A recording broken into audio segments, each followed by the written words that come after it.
Hey, welcome back. Today we're going to get into something that's basically like a time-traveling detective story for all of life on Earth.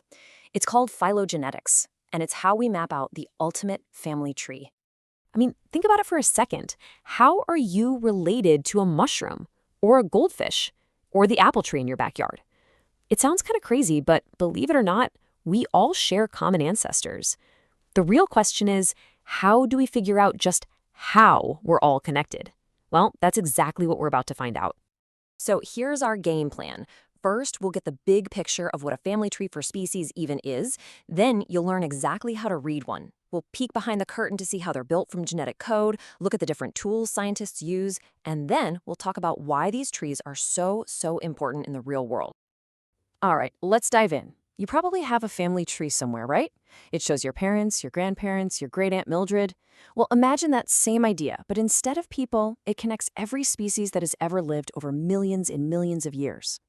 So, officially, this is what a phylogenetic tree is. It's a diagram, a visual map, really, that shows how different species are related.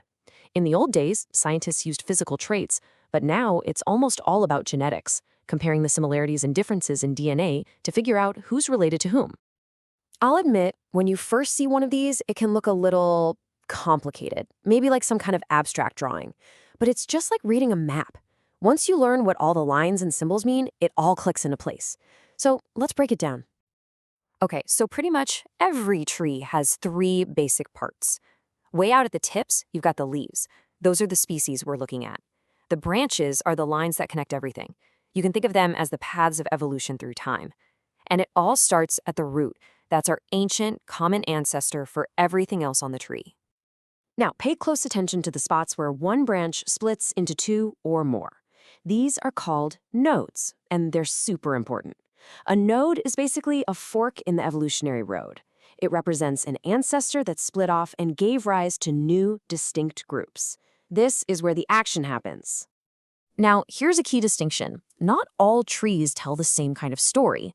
An unrooted tree, like the one you see on the right, is pretty simple. It just shows you who's most closely related. It's like a cluster map.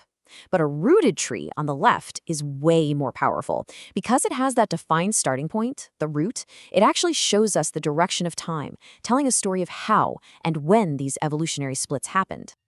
So this brings up a really good question. We can't exactly hop in a time machine and watch this stuff happen. So how sure are scientists that these branching points are actually correct? Well, it turns out they build a confidence score right into the tree itself. And this is how they do it. This number you see is what's called a bootstrap value.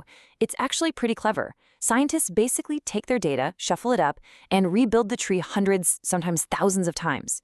If a particular branch keeps showing up over and over again, say more than 70% of the time, they consider it a really solid, well-supported connection. It's like a statistical stamp of approval. Okay, so we know how to read a tree now, but how on earth are they actually made? This isn't just artists drawing lines. It's a really methodical, data-driven process that turns raw genetic information into this beautiful map of evolution. Let's walk through the steps. First things first, you need data. Scientists collect DNA or protein sequences from all the species they want to compare. Then, they use special software to line up all those sequences. It's called alignment, so they can see what's the same and what's different.